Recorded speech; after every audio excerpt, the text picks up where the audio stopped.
Five guys, not gonna happen. Marcoon looking for the engage instead. Zoli's now ready to follow up instantly. 2 members taken down. Look at IgNar. I'm watching, nothing yet. I can go. Naka. Look me. Zeri. Yeah, together. Look Hey, at nice. Yes. Watch out, LeBlanc, guys. It's okay, go. It's okay, go. Nice. Good job, guys. Big. My bad, dear. You grieved early, but...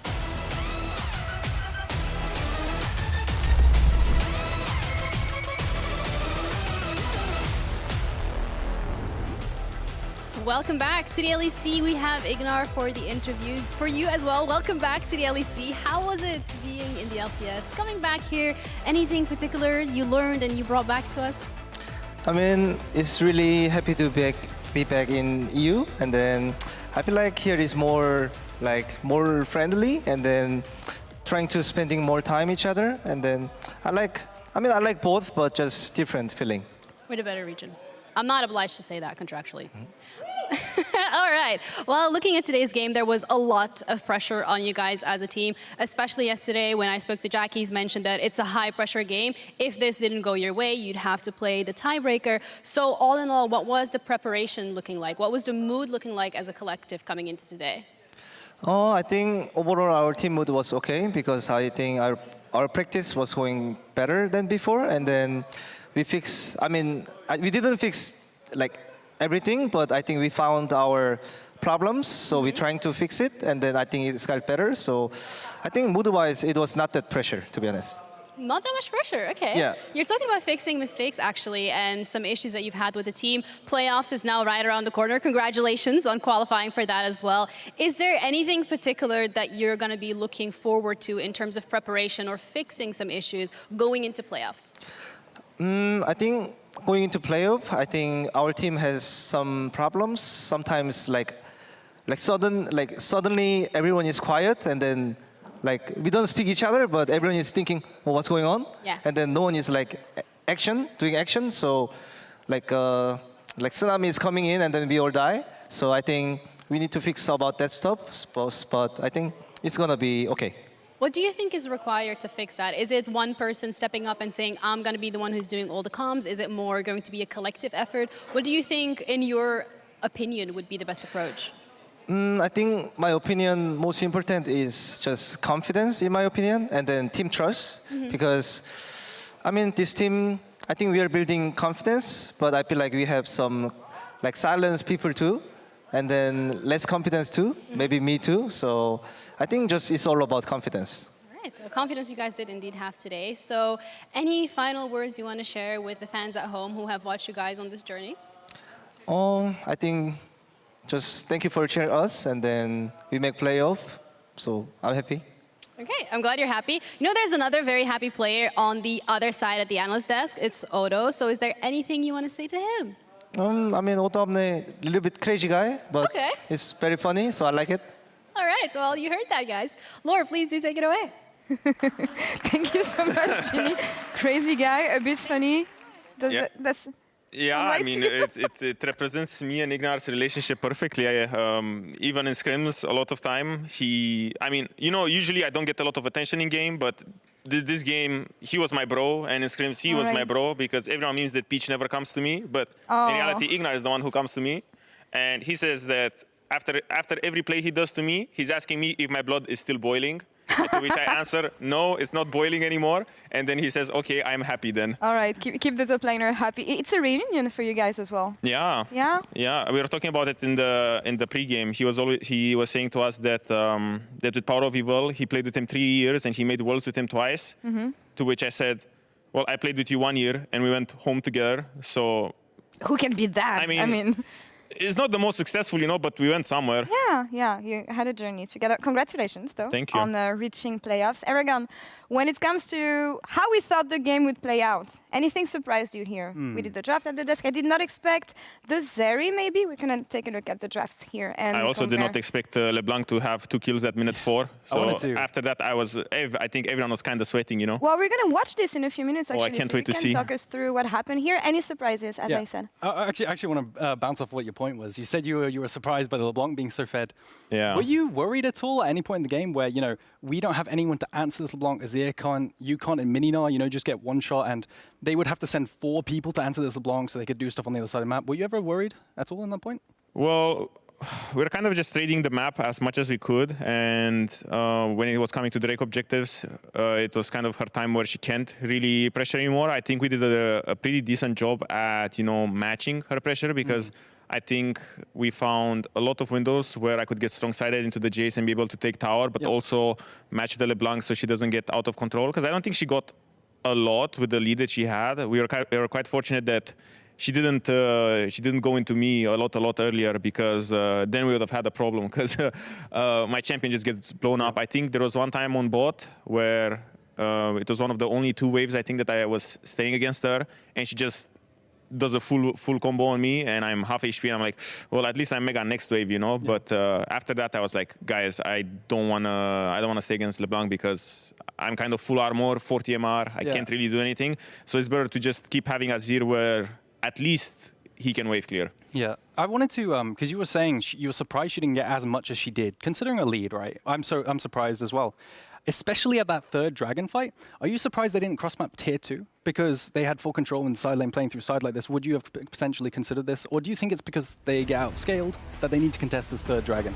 I think they do get outscaled, and once you have 2 Drakes, you kind of want to enable that Drake win condition for the soul.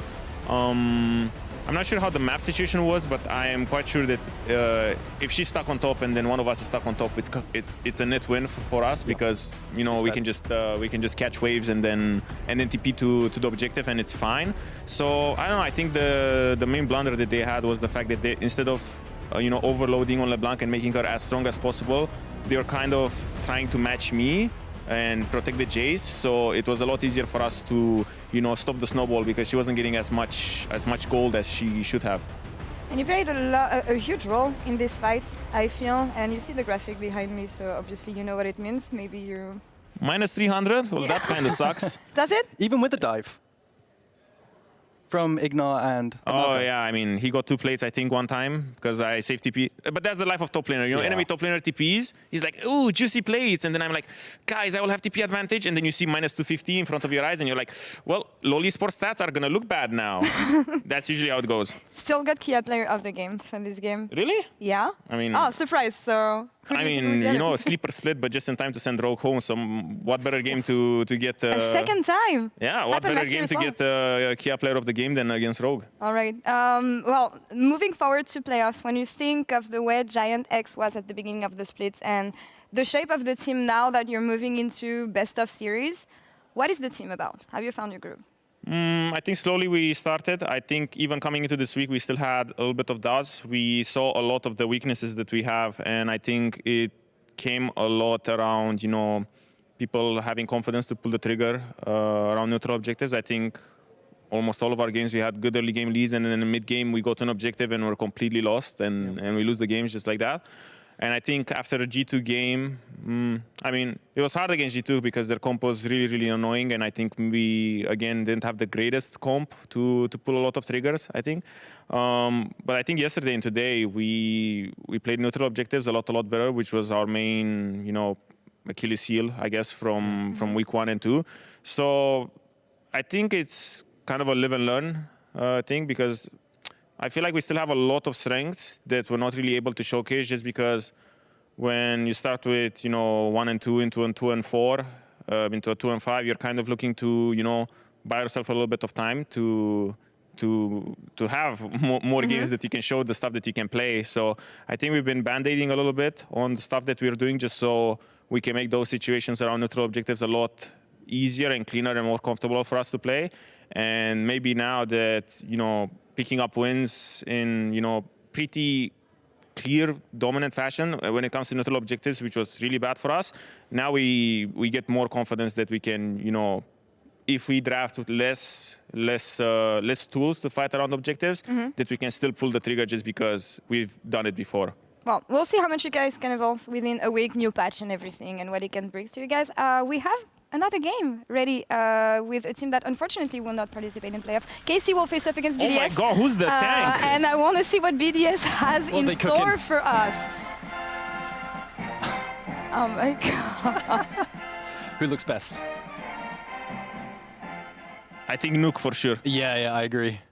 Golden Globe performance, honestly. Here, let's see. When I arrived, there was no tank outside. We'll see if Team Vedius can secure the happened? first place against KC here, as we leave it to Drakos and Vedius. Take it away.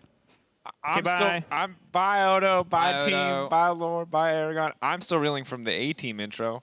I'm also aware that that show wasn't running when I was a kid, and I only know about it because my parents talked about it, so there's like a 0% chance 90% of our audience has anything going on. But Labrov was Mr. T, and somebody give me a screenshot. I need that forever. Anytime he just rolls into a lane randomly to gank on Rakan, I'm sending out the Labrov Mr. T screenshot. Well, on that happy note, BDS right now, best team in the league. Yep. Fighting to Locked top 2. Yeah, locked top 2. They're looking to lock first place. For pride, because first and second are the same. Mostly. If first plays second, I guess probably first would have No, seeding but advantage. first gets to choose. Second also gets to choose. But first gets to choose first. Oh, that's what I like to hear, baby steaks. KC coming off their first win yesterday. You know, it was a bit all over the place, but they made it happen. I mean, when the pressure's off is normally when teams have the opportunity to play a little looser. Bo, I think, had a strong performance yesterday. But BDS, their mid-game team fighting is just a joy to watch. Their execution is often so good, even if they find themselves at early game deficits. They find their way back into the game, but an impressive split overall from BDS. They lost their first game of the set to G2. Yeah. And now they're on a 7-game winning streak. But even in that game that they lost, there were some pretty solid moments. You know, the early game was great. Yeah, the early game was great. We'll kind of see how they develop as the split goes on. I don't think this game is going to tell us a whole heck of a lot. You know that it does feel a little personal. You know, Adam's out there on Twitter saying, Niski, you know, quit trolling in draft. Quit telling your top lane to draft Aatrox into Rumble. I will give you more respect. More or less. I'm paraphrasing here, and I don't speak French, so between me and Google Translate, you're getting like third-rate information at best. But I'm excited for the top lane matchup, I guess, is more or less what I'm trying to say. There is just a lot of beef between a lot of these players and teams that split. But I don't know if it's beef. Well, you know, like there's history. There's history. I like history. You know? There's definitely also some beef. There's some France-Spain beef in their respective representatives, for sure. It's I don't know if Adam has beef. A lot more interesting. Yeah, no, but there's probably... He wants to win. Yeah, it's we are be able to beat KC. Yeah. And we're moments away from Champ Select now. We are gearing up to go in, and we'll see kind of how the draft unfolds. I'm ready for more, more Garen today. More fiddlesticks. Like, let's get weird. You know, KC are out. Adam's crazy. Let's just... What can you... Oh, we're jumping straight in. All right. What can you show us? Senazai. Instant Darius. Rumble, taken away from the side of BDS. Varus. Ashe, okay. Blitzcrank Xin, taken from K Corp. Ashe first pick. Not what I was expecting. You can't flex this between AD carry and support, of course. We have been seeing it primarily from Ice this split. Graves. Nah, it's Maokai. They're putting Bo on Maokai. Well, you got to do what you got to do to get the win. He's strong, man. People forget about him. He gets nerfed and like, nah, he's not good anymore. And then turns out that Canyon plays him once and everyone's like, maybe it is good. Yeah. But yeah, the ultimate is really what makes him just super OP. And the tank build is really obnoxious to deal with. Cheeky hover from Sheo. I watched Whippo stream last night, and Bo was in the chat. And Whippo was basically just saying, tell your coach to let you pick Graves. tell him Whippo said it. He was going in. He tried. Coach said Maokai. Bo was playing Maokai. But the Vi, obviously, a lot of reliable engage tools, especially when you pair that with an Ashe. Some good setup here from the side of Team BDS. It's a good combo. Pretty popular on the LCK also just a big well. comfort pick for Sheo as well. Something he's played a lot so far this split. He's had some really strong performances on it. But they lock in mid. Nope, they want to get themselves Renata. This is a really strong first three. Excellent counter engage, excellent pick potential. Hey, you're denying the Renata away from the Kalista Renata combo. It's also a double range bot lane. Ice has had some strong performances on the Ashe as well. Great utility, great team fight, great counter engage. If you think about this Maokai ultimate flying towards you, Renata ultimate can then be thrown backwards. I think it's safe to say we like what BDS have put together. I mean, so far they're just showing us a lot of comfort. Admittedly, Labrov hasn't actually played Renata this split, but you know, I was thinking about this the other day. Top 3, right? You know, all pro. I always like to think about it like around the end. We don't do it until later on usually. Yeah. But you think about every split. It makes it easier. But I think Labrov is number 1 support this split for me. I really think he has had an incredible performance this split. His Blitzcrank in particular. I was going to say, really when you play Blitzcrank games and you have good Blitzcrank games, it's kind of easy to make the argument. But I think that he's been a really strong performer this split, and I've really been enjoying what he's been showing us. So, and he was one of the best Renata players last year. So I'm curious. I assume he'll maintain that same level. He and Ice have been gelling super well, and obviously the potential power of this lane is exceptionally high. For sure. We'll see what they can do. The Pike going to be banned away. We've been seeing a lot of different supports from Targamas. Nearly a different champion every single game. He's just got 2 games on the Rakan. Yeah, it feels a little bit like he and Upset have been trying to figure out like what works for them, which I think is a fair approach. Or they've just found a lot of success in scrims with a lot of different options. K'Sante going to be taken away from Adam. We've only seen half of the gods. It was Gourds. Pick Renekton. I like Grods as well. Grods. That's what we do behind the scenes. If you wonder what the script writing meeting looks like for LEC, it's like, what can we spell with the champions that Adam has picked? Yeah. We're not willing to let that one go. It's all we have from Worlds 2023. Orianna and Jace going to be taken off the board. Ooh, Jace. That's pretty interesting. Bit of respect towards Cabochard. Haven't seen the Jace from him so far this split, but I'm wondering, what does that mean for Adam? Is he going to look to blind the Renekton? Okay. I like the Bard coming in, though. Again, Ashe immobile, Renata immobile. You can really find the CC setup, deny at least some of the potential of this duo in lane. Ready to see Targamas' Bard. We've seen a couple good Bard performances this split already. So he's just going to stick to comfort. And yeah, so this is a very comfort draft from BDS. This really powerful team fighting, really good pick potential, good disengage, great disengage, and great scaling options. So I think BDS have gotten a very traditional BDS composition, have some side lane threat as well with the Renekton. Primarily, though, their biggest strength is through the team fighting, which I think they consistently demonstrate their execution on. Let's see what Cabo's answer is here. Oh, he does it. Yeah, let's go. Lock in Olaf into Adam. It's a bold bet. This was his thing on Fnatic. Before there was gods, it was Olaf. He didn't get to play any of his other champions. It was just a lot of Olaf. I remember back in the day, Cabo used to be a big Olaf enthusiast. Maybe I Cabo and Vitality, and the Vitality roster where they were consistently placing top 4, he was playing a lot of stuff. A lot of Urgot, a lot of more aggressive top lane champions. Yeah, look back through his history. Olaf, here we go. 15 games throughout his career, 53% win rate. See if he can raise that win rate today.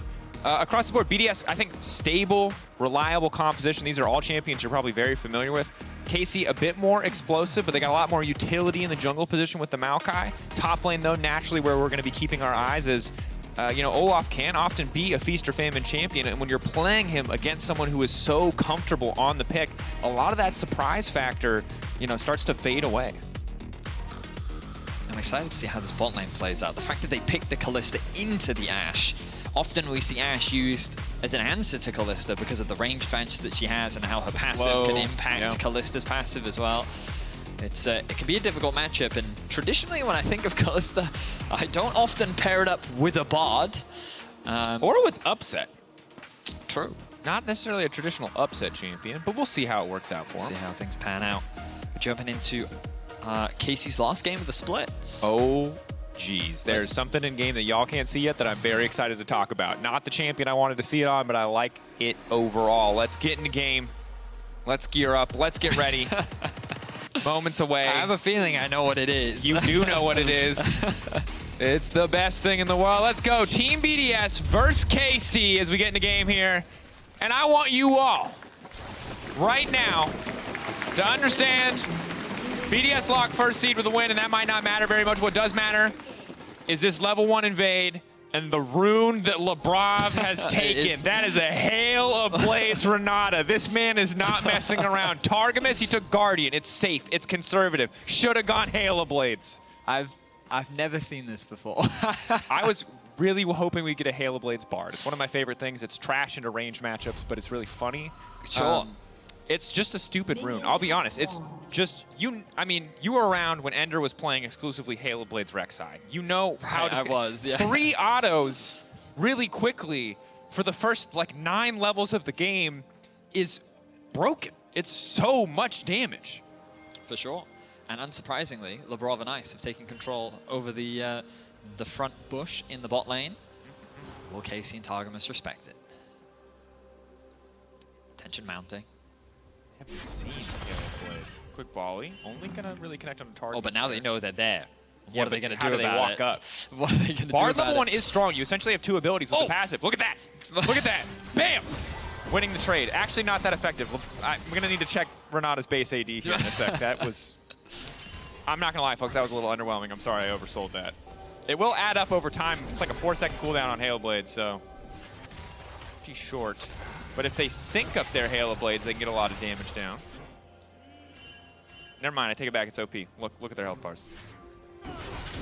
I mean, I wonder if it's largely tied with her passive, right? The way you get that a little bit synergizes. extra damage. Maybe the that's fact true. that you can like auto-attack both of them really quickly, you know? You can stack it up together. You can get all the Renata passive from. In either case, they have control over the spot lane matchup. A bit of push in the top lane in favor of Cabochard. And as we learned from the previous game, if it works, it was obviously the right choice all along. Therefore, Renata Halo Blades. I mean, I'm not going to criticize Guaranteed it. Like, lane prio. I made the call. I said that I think Labrov has been the best performing support so far this split. I'm going to trust this man. So far, they're having a good laning phase. Nice trade from Nuke in the mid lane as well. Oh, taking the range for him here. Always obnoxious to play against Neeko. I want to get a bit of information as to what this Maokai has been up to. Both starting on his Raptors, pathing back towards bot, making sure that those Raptors aren't stolen away from him. And then he bats back up towards top side, so it looks like he's not looking for any early shenanigans on the bot side of the Rift. And an early back coming in from Cabochard. Going to grab that long sword. No pots available for him for the time being. Ooh. And Renata, low base AD. But you're right, it is the passive that comes through clutch there. 1% of the target's max health. Does that up, even if it's only going to be 5 or 6 damage in the early on. It'll balance out some of that lack of base AD. And Adam, sitting pretty, sitting comfortable. Cabochard, interestingly, you know, opting for the TP here. A lot of times it's the Ghost Flash in some of these matchups, but clearly wants to have that global presence. Doesn't want to risk not running the TP. It can be pretty feast or famine if you run, you know, essentially double combat some topside. I mean, Adam also just played the lane well there, just allowing for the slow push to happen. Cabochard did get a cheater recall in, sure, but the cost in farm and experience is going to be pretty significant. Bo We'll smite that one away. Nice from walks him. in, smites, refuses to elaborate. And he gets the respawn on his Raptors. Ooh, he sidesteps. Ooh, Sheo navigating the vision. Oh, I thought he was going to do something. You're enjoying this laning phase a lot. Well, you know, I'm enthusiastic. It's the little things. Oh, here we go. All right, What we Sheo cooking, over the Sheo? wall.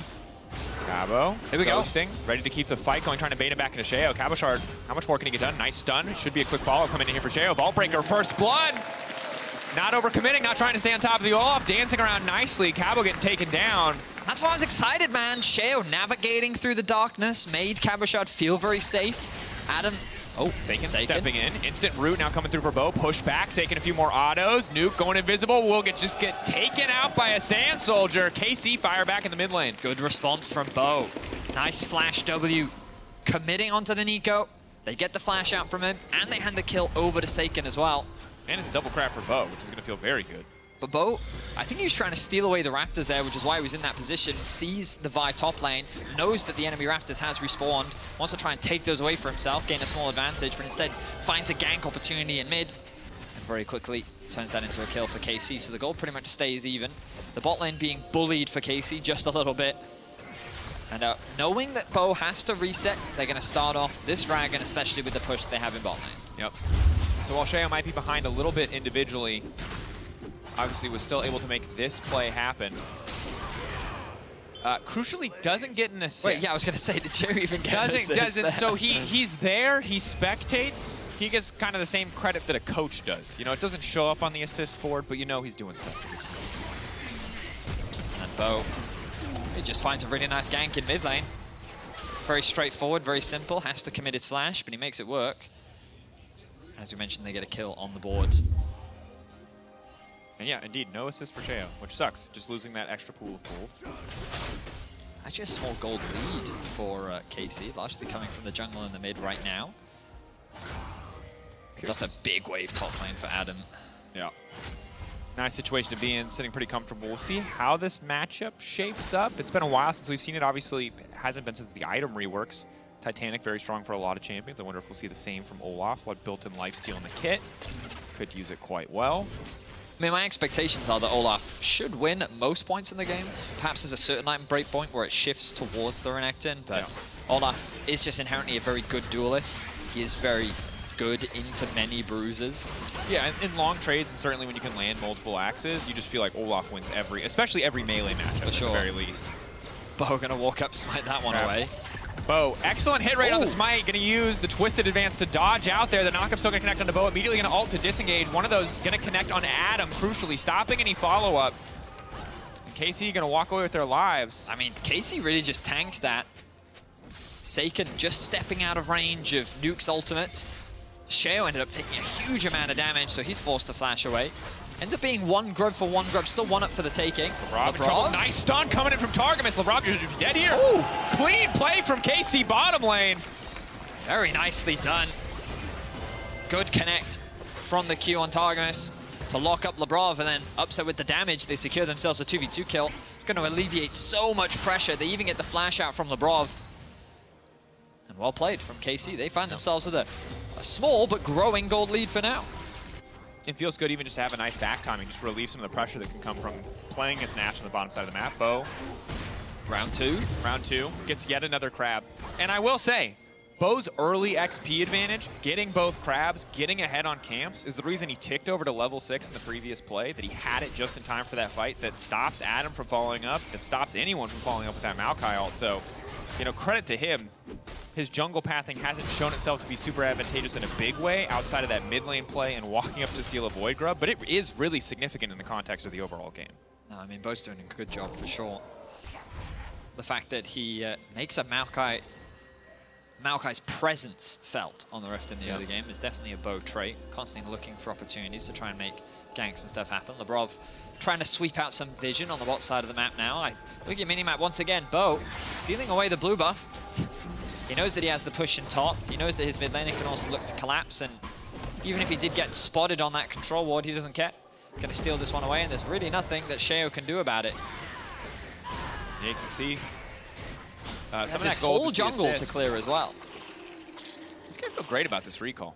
Gets the Warden's Mail as well. Looks like Bommy's Cinder, potentially just gonna go straight into Frozen Heart, which against Ashe Renekton maybe wouldn't feel too bad. It's just such a cheap item. Yeah, I mean, it's so much value. And ability haste is just so good. Right? You just want more ults a lot of the time.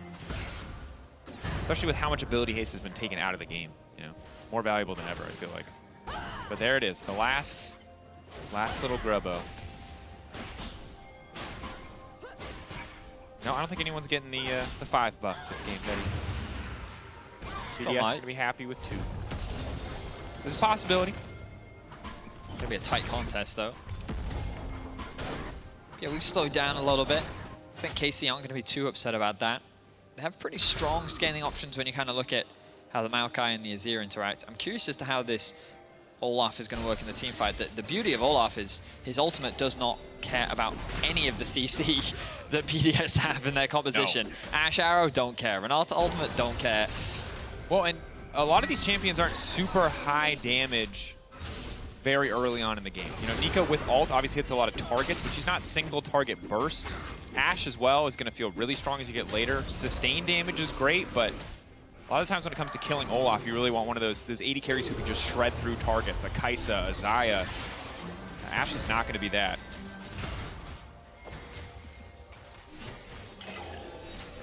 Now Dragon spawning in about 10 seconds time. That's going to be the next major objective. It's KC.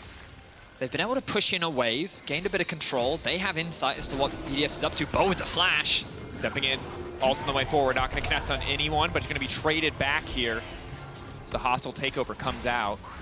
Saken has made his way down. KC's bot lane forced to answer this wave, which means the BDS now have access into the river. Nuke is doing what he can to make his way over. Arrow. Ulti onto Bo, trying to re-engage. No, the ulti is already gone. They should just be able to delete Bo here. Buys a bit more time with the twist advance. Q backwards. Targamas trying to heal, but it's not nearly enough. E through, bringing by all the way back, but not quite under tower, crucially. Sheo will be able to walk away. I like that play from Targamas. Able to create a magical journey just in time to bring the Vi through the portal. will get away to safety. Bo, though, committing his flash earlier, gets collapsed on by BDS, and they get themselves a kill back. It's a tense moment between the two teams. Bo already back out onto the map, though. The bot lane needs to get a reset from BDS, so Bo's going to pass towards top, knowing that it's unlikely that a dragon could be started right now. Adam very low as well, doesn't have a TP available. Cabochard with the advantage. Yep, Adam holding on to the gold lead, but in terms of the 1v1, at least Cabo able to get pushed first. Expect that we will see Ravenous Hydra into Hexplate. This is the common solo queue build. And again, Hexplate, Hydra in general, obviously going to be great on Olaf, whatever version you get. Oh, yeah. But Hexplate, one of the new items that obviously benefits Olaf a lot. He's very ult-reliant, and he loves movement speed and attack speed. Many times. Yes. That's true. You're right about the Olaf. He's so good at Q smiting. You don't think it's a skill, but then you see how consistently he does it, and you're like, actually, I think it is a skill. Here comes Targamas and Saken. Ice should just be dead here. He's locked up under the tower. The TP's coming in now, and actually that ult kind of stops the play. That's fine. They get something. They get the TP out from Nuke. I think they'll still be happy with that. They don't find a kill, but it's not the end of the world. Bo now, once again, Sheo with the smite. Sheo not allowed to jungle. I respect Bo's aggression. You don't often see this level of counter jungling from a Maokai. Yeah. But Bo's like, hey man, I have push in top, I'll invade you top side. I have push in mid, I'll invade you. You know, he's playing around his pressure well, knows that his teammates are there. Yeah, I kind of assumed every Maokai was a beacon Maokai, mostly because he's like a tree, but I think this playstyle is difficult to execute because it does rely on your team playing with you, right? And I mean, yeah, you need to be aware of where the enemy team has resources allocated, how strong you are individually. If you overcommit, you will die. Bo has gone down once already. Now the objective contest coming through. Sheo along the backside. Bo again! He cannot lose a smite deal, and he's out, baby! The heist gets the dragon, but now the follow-up is there, and this time he might have miscalculated. Indeed he has. Knock-up from Nuke not going to come through. Black Scone out to safety for Saken, but the dragon to the side of KC. So it's a dragon in exchange for a kill. I mean, I think fairly even trade both sides. Adam converting this into the grubs, definitely a BDS advantage. Yep. But Bo, yeah, Bo was not in a perfect position to really start that objective.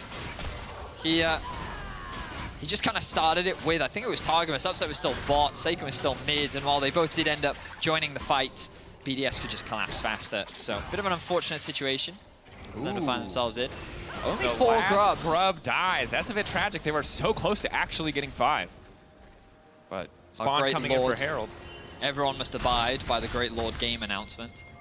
No one can divide their will. On _game_kill announcer 3.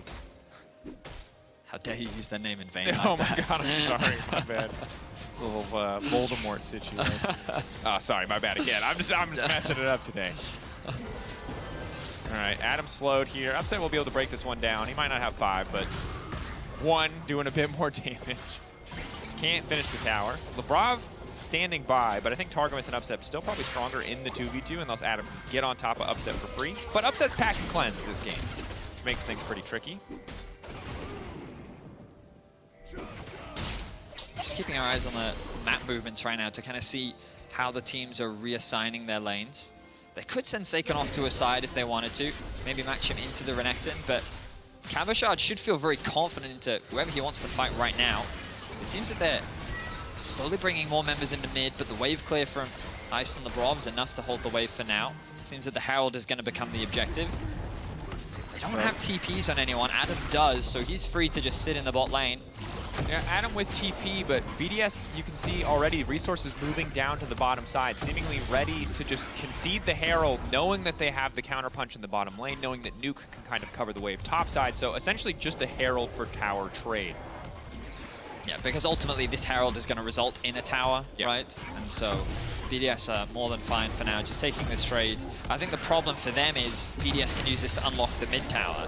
And when you have this dance back and forth between Azir and things like Neeko, Ashe, it can be difficult to siege against those champions when they have such long range and great wave clear. But a Herald can do a really good job of just unlocking that, and then it gives you way more access into the enemy jungle too. And we've seen Bo drift from mid tower to bot tower. That we have. Can he do it again? Blue team's turret has Get maximum value out of the Herald. Not to be attempted at home. Actually, I think it's fine. I feel like the second charge on the second tower, if you're not going to kill the tower, is like, meh, who cares? True. Use it. Drift. Go to your next jungle camp, junglers. It is your right. You took the Herald. It cost you time. Get some of that time back. Like some vision investment from KC towards the bot side of the map, really setting up to unlock this tower. Saken showing great respect towards Sheo there. Knows that the ultimate is available, doesn't want to get locked down. They've kept Cabo topside. His TP should be up relatively soon. KC shouldn't need to use the Herald here. This should be an easy tower secure. And then they can send Saken up towards mid, use numbers to try and unlock that tower. Said he's going to choose to go back, which I think is also fine. A minute 20 until the Dragon, so I guess he wants to quickly spend what gold he has, maybe replenish, grab a control ward. No, he's just going to keep buying items. I think that's also fine. Haunting guys plus the blasting one picks up for him. Got as much power as he can ahead of this Dragon fight in a minute. Gonna feel pretty good. And it's important to know that BDS's composition overall is very, very AD heavy, and Neeko is not an Azir or a Corki. So Cabo, instead of going for Hexplate, which is kind of the solo queue standard, instead going for an armor item early on, which I think makes a ton of sense. They're gonna have a hard time really shutting Cabo down in these fights if he's able to find a backline angle.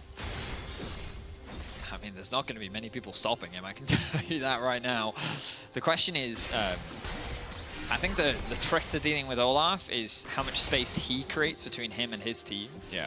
Because obviously Olaf can get to a point where he doesn't need his team and he can just 1v3 you on the backline. But given the current game state, if it's what I call the Jarvan effect, you know, when Jarvan flash, EQ, ult. I'm engaged, guys. Where's my team? You die, you type in alt chat, we've all been there. That was all of Season 3 for me. And that's kind of what you want to do against an Olaf, where you can kind of kite him back enough that there's too much distance between him and his team, and then like you can create this 3v1 or 4v1 and it won't cost you too much. Here's the charge. Tower knocked down. That's all 3 outers now for KC. Still standing. Bo will not be able to drift this time. Herald will be taken out. But mid lane tower being down is big. Again, more control, more access. Cabochard walking face first into Nuke here. Ulti available, instantly just turns back. Bromacia, I don't know if they got the damage. Ignite is ticking, he still wants to go, but the flash is gonna save the day. At the end, the rest of the team coming. Cabo's still standing, he's CC immune, and he's out of there! KC in the follow-up fight. Nothing else gonna happen. They're starting the Dragon. BDS, do they want to follow up? Cabochard has TV, but he's got no Ghost. He's got no ult. Adam now coming in. Continuing to step forward. Targamas has ulti up and available. Labrov off to the side. Hostile takeover could be coming in any moment. TP right there. This is gonna be a big one. How many more resources are BDS willing to give? They decide to call it off. They don't want to risk the fight, but Labrov is already caught out, and now it's KC who can instantly turn. The Q setup is good from Targamas. Not quite perfect, as Labrov is still able to flash. Bo's taking it over the wall. Oh. Hostile takeover is big, and now BDS are ready to try and turn and burn Sheo right on top of Upset. The Ignite already ticking. Sheo just going to get taken down, though. The Kalista knocking him out as Adam retreats to the backside. Cabo continuing to just auto-attack over and over, but there's more than enough CC. He doesn't have ult. Beautiful Q coming in from Targamas. Sheo knocked down, a double for Cabo. And this man just cannot die. Upset on the chase. Marshall poised. He just needs to slow the handshake to knock him back, but KC 3K up, they get the Drake, they get everything. BDS thought that they could kill Cabo and turn this into a numbers advantage right from the start. But Cabo, holding his own against 3 members, able to get away with his life, TP's back into the fight, but Bo with a crucial save there as well. I'm curious as to where the replay is going to start, so it's going to be way after, but Bo flashed over the wall, used the ultimate to provide enough space for Cabo to get away, and now this chase over the fight. KC know that they have the health advantage. Look at this commitment onto Upset, but there's not enough of a follow-up. Bo is getting focused down by the rest of BDS. Adam then forced to flash out. Saken is left untouched on the backline. And while Cabo, I mean, I thought he was going to lose his life, but look at the health, and he just keeps getting back. Able to just barely survive, even without the ultimate. And KC end up getting 2 kills as well. So Dragon, kills, gold, everything going the way of KC right now. And a 1.6k gold lead for Saken individually as well. A lot of these fights have been very Olaf focused and Maokai focused, I think naturally, because they're the ones running forward, but Saken just quietly sitting in the backline doing his job in those fights. Very respectable. And remember, we talked about the Jarvan conundrum with the Olaf? It was the same situation for Sheo in that last fight. He just went too deep. There was not enough of follow-up there. And for Nuke, if he's not finding the angle on these Neekos, it's hard for him to to get into that backline. It's hard for Ice to really threaten anyone on the backside of the fight as well. I mean, the good news is that Upset won't have his flash for the next fight, so the next time Sheo goes in, perhaps for BDS, it will be easier for them to execute and actually threaten that backline, but Saken does. Saken, as you already highlighted, very powerful, level 14 now on the Azir. Yeah. And always something to keep an eye on. There's always this transition point where, you know, Azir level 6 to 11, you Shurima shuffle every fight, you don't care. As you get more and more items under your belt, if there's more and more of an art to it, because if you go in and you push 3 people back but you die, and your team needs you to do damage, it's not a good play anymore. For sure. It's got to feel a little bittersweet right now for KC fans if they can get a win against BDS, the current first place team in the LEC. Yeah. There are positives, but that won't change the fact that your winter split will be over. Now the Baron is starting from KC. Again, you have Azir. Azir is so, part of the reason Azir is so good on this patch is he just shreds Baron. Do they have the, yes, I was about to ask if they have the Ashe E. They're going to spot this out. Bit of poke over the wall. TP. Cabochard waiting, he has Ghost and ulti. Upset, no flash. They pulled Adam down. Do KC want to stick onto this one? Oh. Ulti can connect onto Ice. Bo immediately ready to follow up, but Adam is there to body block. Ulti now coming in. Hostile takeover hitting multiples, but there goes the Olaf. Cabochard raging through the back line, but Nuke undiscovered finds the flank, but sadly, he doesn't do any damage. KC, again, 3 members for nothing, and now the Baron is truly theirs. The Olaf problem is real. He just can't be stopped. They have no way of creating space between them and this Olaf.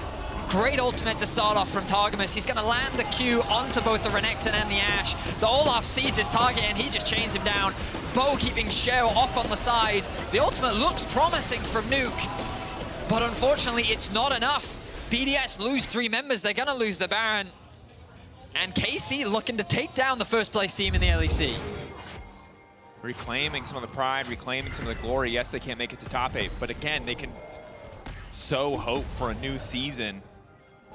Build some faith in the lineup overall. And again, you said it before, bittersweet, frustrating that we couldn't have seen this earlier, but this is good League of Legends. And frankly, BDS are in a really tricky spot now because I just don't, they're behind and they just don't do enough damage to kill key targets reliably. That's the reality. It's hard to lock this Kalista down and finish her off. You probably don't have enough to kill Cabochard if you're split at all. I just imagine myself as this Ashe. The way Ashe kites is because she makes you slower than her. You can't do that to an Olaf.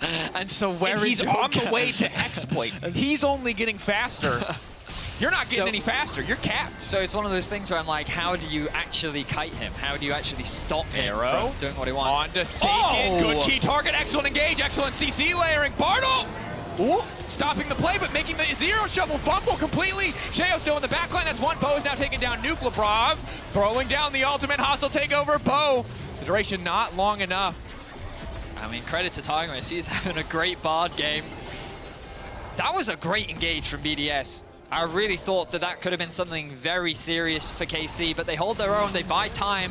The Bard ultimate kind of resets everything. And then KC secured themselves another tower. Olaf pushing in mid. How low is this tower? Not that low. Bit of damage being done though. They should be able to secure this one. Dragon is up as well. Cabochard is going to tank the tower. He is unconcerned. He's got tabbies too, man. He's actually unkillable. Unless this Neeko's going Nasher's Tooth and gets 6 items, you're not killing this Olaf.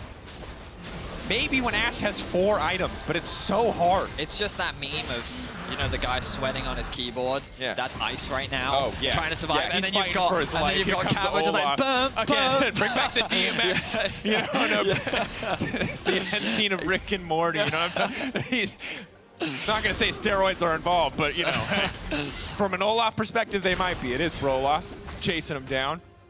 He's just going to bully Adam away. What are you doing? So and it's like, even if you commit 2 people, he kills 1 and you get a 1-for-1. Baron is still there. KC are taking the tower for sure. Good news for KC is they're taking the tier 2 anyway at this stage. And credit to Kyle. You know, tough split overall. Yep. Takes Olaf into Adam. Smacks him with it. Looks good. I mean, it shows the potential of the roster, right? It shows that what this team can potentially do. I'm curious as to what they will do between now and spring. And what they will look like when the pressure is back on. That is a natural question we're going to have to ask. True. Can they show this level of performance again in spring? when there are actual stakes. Past pride, you know? For sure, for sure. And I'm not, like, Fnatic, let's not forget last year, they were at the bottom as well, and they quickly rose to the top. Rose all the way back up. Very similar to XL in summer, so it's a long year, plenty of opportunities to grow and change the team. Adam finding a quick pick on the bow. Excellent CC layering. No opportunity for him to use the Twisted Advance. TP now coming in, but they don't really have the damage again to burn through bow. Cabo's here. Oh! What? An ultimate Cabo ultimate is gonna get slaughtered! KC! Obliterate BDS in the fight. A beautiful combo. The best damn Bardold I've seen all year.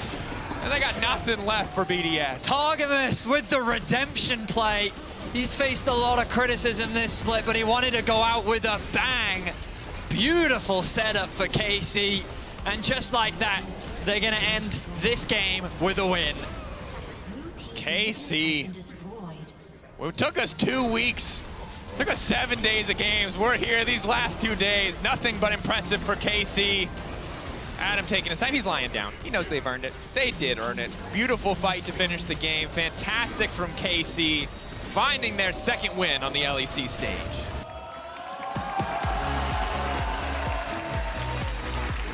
Have to say it again, bittersweet moment for KC and their fans. It's a tough split. Our format is relentless. 9 games to perform.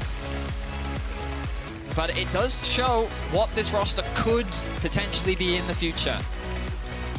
You can vote for your key player of the games, Cabo, Saken, Targamas. Yeah, I think it's a toss-up between Cabo and Targamas. I wonder if Targamas is going to eke that one out at the very end there. I mean, that Bardold, I was going to say that's pretty sick. I'll also say Bo, unsung hero. A lot of Q smites for worked in that game. Yeah. I mean, just a great game overall from KC. Really felt like that they worked with Bo incredibly well. Great performance from the carries too. This is a lot of what people wanted to see from this roster on paper. Targamas always is notoriously a pretty creative support, willing to leverage these more unique picks. Cabo, a more aggressive player at his best. And it's a good thing to see. For now, though, we're going to send it to a quick break. When we return, an interview with the victorious upset.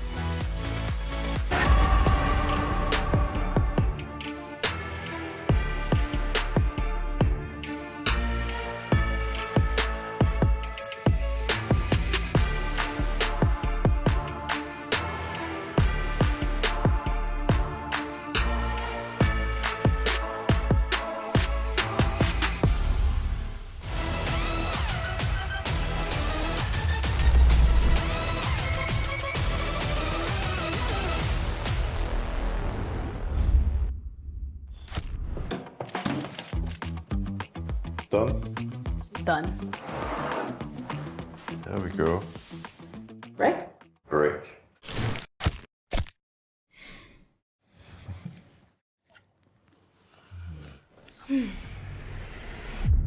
Even the biggest champ needs a break.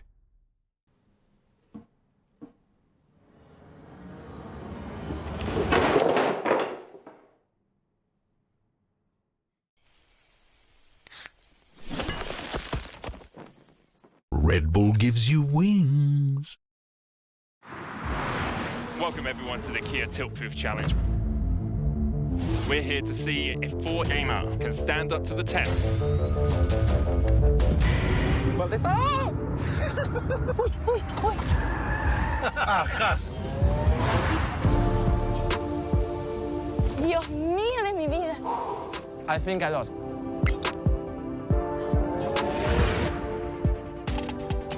I'm so happy that I didn't eat before.